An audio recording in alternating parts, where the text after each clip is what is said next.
আসসালামু আলাইকুম, hello viewers, welcome to my YouTube channel English in short programme. আজকে আমরা চেঞ্জ অফ নেশন পার্ট ডিলিংয়ে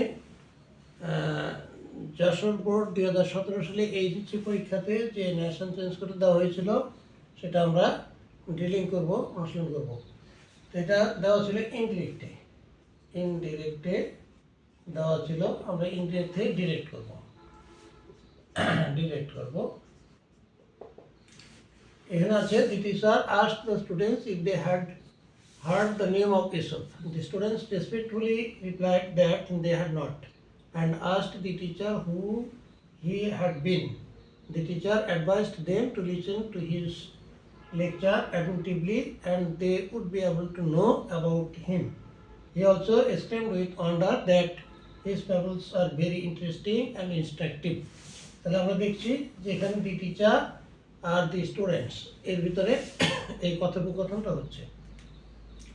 তো প্রথম সেন্টেন্সটাতে আমরা দেখি, the teacher asked the students if they had heard the name of Yusuf. আমরা জানি রিপোর্টিং ভার্ব আস্কড ব্যবহার করা হয় সচরাচর ইন্টারোগেটিভ সেন্টেন্সে, ইনভার্ট কমা তুলে দিয়ে ইফ বা ওয়েদার ব্যবহার করা হয় ইন্টারোগেটিভ সেন্টেন্সে। তাহলে এটা ইন্টারোগেটিভ সেন্টেন্স ছিল, এটাকে ন্যাশনাল চেঞ্জ করা হয়েছে। আমরা এটা এখানে দি টিচার আস্কড দ্য স্টুডেন্টস, তাহলে এখানে আমরা জানি যে সেইটা আস্কড হয়েছে, তাহলে আমরা এখানে লিখব দি টিচার আস্কড দ্য স্টুডেন্টস, এখানে আস্কড লিখে সেড লিখবো, এটা আমরা ডিরেক্ট করতেছি। তাহলে the teacher said to the students, তাহলে এখানে if ইনভার্ট কমা তুলে দিয়ে ইট হয়েছে, তাহলে আমরা এখানে ইনভার্ট কমা দিব। if they had heard the name of Yusuf, তাহলে যে ইন্টারোগেটিভ সেন্টেন্স, এটা they had heard, এটা হলো পাস্ট পারফেক্ট টেন্স। তাহলে ইন্টারোগেটিভ সেন্টেন্সকে এটা পাস্ট পারফেক্ট টেন্স আছে, তাহলে এটা পাস্ট পারফেক্ট টেন্স, তাহলে এটা ছিল প্রেজেন্ট পারফেক্ট টেন্স। তাহলে আমরা এখানে প্রেজেন্ট পারফেক্ট টেন্স করবো। আর দেটা আছে, দেটা হলো এখানে স্টুডেন্টসের পরিবর্তে দে হয়েছে, তাহলে এখানে ছিল ইউ, সেম পারসন অবজেক্টের পারসন, তাহলে আমরা এখানে ইউ লিখবো। তাহলে interrogative sentence present perfect tense হলো have you heard. Have you heard the particular book, the name of Yusuf? তাহলে যেহেতু এটাকে ইন্টারোগেটিভ করলাম, ইন্টারোগেটিভ চিহ্ন দিতে হবে, প্রশ্ন চিহ্ন দিতে হবে। তাহলে এটুকু হয়ে গেল, the teacher said to the students have you heard the name of Yusuf, তোমরা কি ইউসুফের নাম শুনেছ? The students respectfully replied that they had not. তাহলে এখানে ছাত্ররা বলবো, ছাত্ররা সম্মানের সঙ্গে বললো, তাহলে আমরা এখানে লিখবো রেসপেক্টফুল রিপ্লাই লিখে আমরা লিখব the student said, the students said, ছাত্ররা বললো কি যে এখানে আছে দ্যাট দে হ্যাড নট, তারা শোনে নাই। তাহলে যেটা হলো ছাত্রদের পরিবর্তে এখানে তাহলে ইউ ছিল, সেড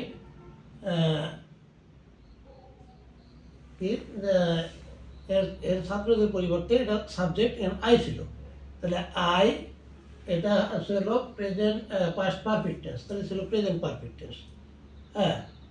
এখানে আই না উই লিখতে হবে, তো প্লুরাল নাম্বার উই। আচ্ছা, রেসপেক্টফুলি আছে, আমরা সারটাকে লিখে নিই, sir we have not,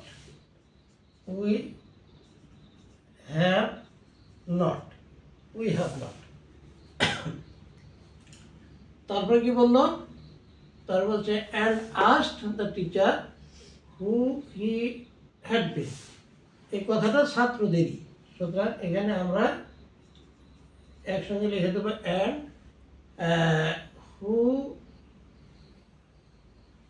who he had been, তাহলে এটা আছে হলো প্রেজেন্ট পাস্ট পারফেক্ট টেন্সে। তাহলে আমরা জানি যে পাস্ট ইনডিফিনিট টেন্স যদি থাকে, রিপোর্টিং ভার্ব যদি পাস্ট টেন্স থাকে তাহলে পাস্ট পারফেক্ট টেন্স। তাহলে এটা ছিল past indefinite tense. And who was he? এটা ইন্টারেটিভ চিহ্ন আমরা দেব। Who was he? তাহলে ছাত্র এটা জিজ্ঞেস করলো, ছাত্র বললো the student said sir we have not, যে আমরা শুনি নাই। অ্যান্ড হু ওয়াজ হি, এবং ছাত্র জিজ্ঞেস করলো তিনি কে। তাহলে এটুকু গেল। The teacher advise them to listen to his lecture attentively. তাহলে এই কথাটা শিক্ষক অ্যাডভাইস করলো, উপদেশ দিল। উপদেশ কখন হয়? ইম্পারেটিভ সেন্টেন্সে অ্যাডভাইস হয়, সে তুলে দিয়া। তাহলে এখানে টু লিসেন ইনভার্ট কমা তুলে দিয়ে টু লিখতে হয় ইম্পারেটিভ সেন্টেন্স। তাহলে আমরা এখানে লিখবো the teacher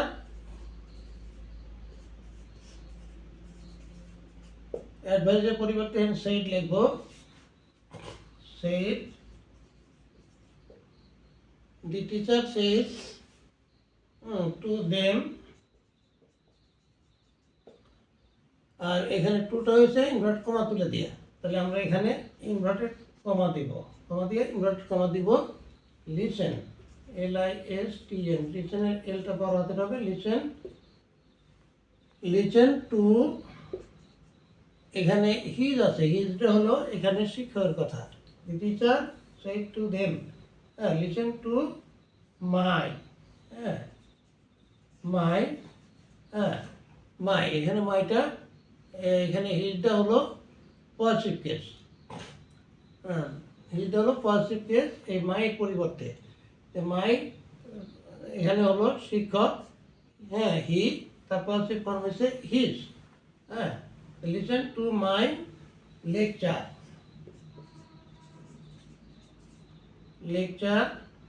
attentively, lecture, listen to my lecture attentively. আচ্ছা, and they would be able to know, এই কথাটাও শিক্ষকের, যার জন্য আমরা এখানে একবারে লিখবো অ্যান্ড, কি লিখছে? They would be able to. They মানে এখানে হচ্ছে the teacher said to them, এই যে দে অর্থাৎ ছাত্ররা। তাহলে এখানে দে আছে, দে উড বি, তার মানে এখানে ছিল you, second person objective person, অবজেক্টটা এখানে দে হয়েছে। তাহলে আমরা এখানে ইউ লিখবো, you would be, you would be না, এটা উইল বি হবে, এটা উড বি চেঞ্জ হয়ে উইল বি চেঞ্জ হয়ে উড বি হয়েছে। তাহলে আমরা এখানে লিখবো you will, future indefinite, future in the past হয়েছে, এখানে উড হয়েছে, এটা উইলটা উড হয়েছে। You will be able to know about him, হিমটা হলো ইসব, অ্যাবাউট হিম। তারপরে কি হলো? তারপরে আছে হলো এখানে he also exclaimed with wonder, অর্থাৎ হি হলো টিচার, এক্সক্লেমড উইথ ওয়ান্ডার, বিস্ময়ের সঙ্গে বললো কি that his ফ্যাবলস are very interesting and instructive, তার গল্পগুলো হচ্ছে খুব আমোদজনক এবং খুব শিক্ষামূলক। তাহলে এখানে এক্সক্লেম কোথায় ব্যবহার করা হয়? আমরা জানি এক্সক্লেমেটরি সেন্টেন্সে এক্সক্লেম শব্দ ব্যবহার করতে হয়, এক্সক্লেম উইথ ওয়ান্ডার। তাহলে আচ্ছা, এখানে তাহলে আমরা এক্সক্লেমেটরি সেন্টেন্সটা এখানে লিখবো। তাহলে এখানে his ফ্যাবলস are very interesting, very যখন থাকে তখন হোয়াট বা হাউ দিয়ে সেন্টেন্স শুরু করতে হয়।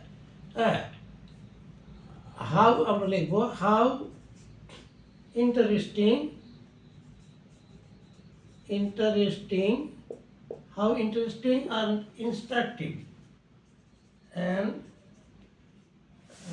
instructive,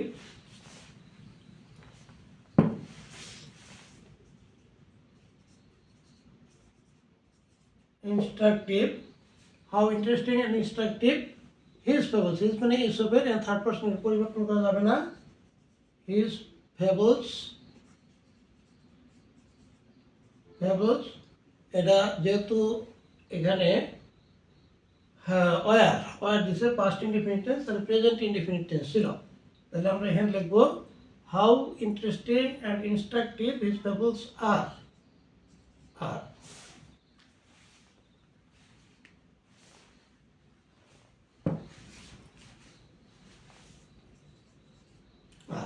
আর যেহেতু এটা ইন্টারেটিভ সেন্টেন্স আমরা এক্সক্লামেটরি সেন্টেন্স করলাম, এখানে নোট অফ এক্সক্লামেশন বা প্রশ্নবোধক বিশ্বসূচক চিহ্ন দিতে হবে।